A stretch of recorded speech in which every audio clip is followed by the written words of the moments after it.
Electrical contractors. We all know electricity can be dangerous and easily lead to fires or injuries at your client's property. In fact, if there's an unrelated fire, chances are you might even get blamed for it. Buying a bad insurance policy can lead to a business closing down or perhaps even putting the owner's personal assets at risk. I've reviewed hundreds of electrical contractor policies. Some policies are great and others are closer to a scam than actual insurance.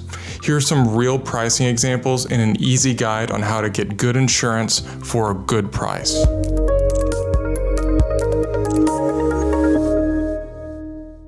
I'm Austin Landis and I run a commercial insurance agency with over 3,000 business clients across the US.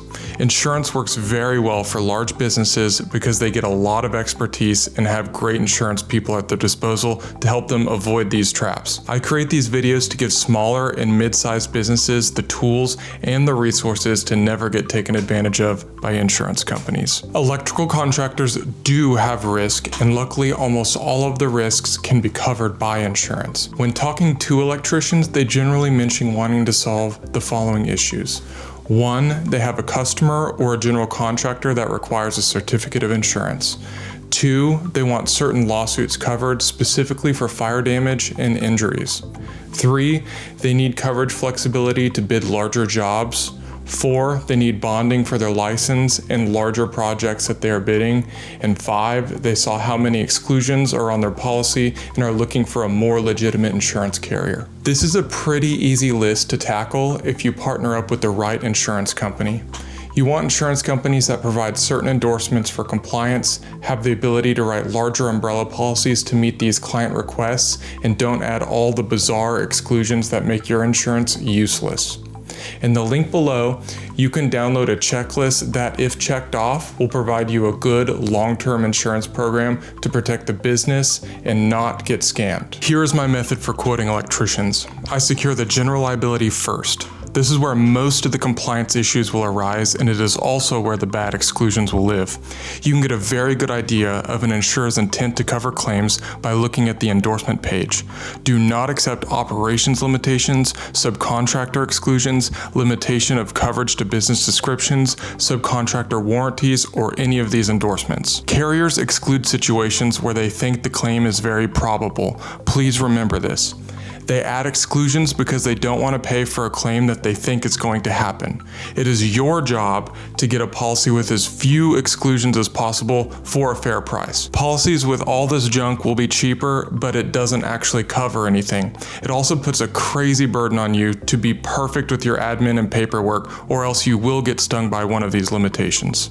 For example, an electrician called me last year and told me that their subcontractor had insurance at the time of collecting the certificate, but it lapsed shortly after and he only collected them once per year. That was a large claim and he was sued by his customer.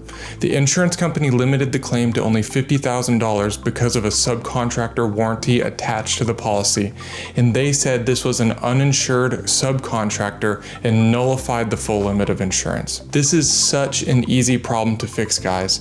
There are a lot of options out there. Just avoid the call centers and online only carriers that are cheaper than everyone else. They are not going to help you clean this up. Have someone explain to you what every exclusion does. Your livelihood really does depend on it. Here are some pricing examples of different sized electrical contractors that might help you benchmark pricing and limits. I hate when insurance people say this, but it really does depend on what your business is doing and where it's located and your payroll amounts. But I like to provide examples to help you get an idea of what to expect. None of the below examples have nasty exclusions and are all from very good insurance companies. The first quote we're going to review today is a contractor with $104,000 in payroll. The general liability is around $1,200, the workers' comp is around $3,762, and they do not have any commercial auto. Our second quote that we're going to review today is an electrical contractor with $270,000 in payroll and 4 autos. The GL is around $1,675, the work comp around $5,500, and the auto is about $10,500. The third quote is $510,000 in payroll with 12 autos. The general liability is around $6,100, the workers' comp is around $7,000, $30,000 and the auto is around $25,000. And lastly, at $490,000 in payroll and 11 autos, the GL is around $4,000, the workers' comp is around $9,500, and the auto is around $19,000. I'm including a checklist below that you can hand to any insurance agent or carrier to make sure that all of this is squared away. The cost difference between getting all the important coverages versus getting terrible insurance is not much at all. This checklist will help you understand what you're actually getting quoted for. If you are looking for insurance for your electrical contracting business, you can download the checklist below to give to an agent that you're working with, or my firm would love to get you squared away. You can get started with a quote online, or you can schedule a time on our calendars where we can help you out.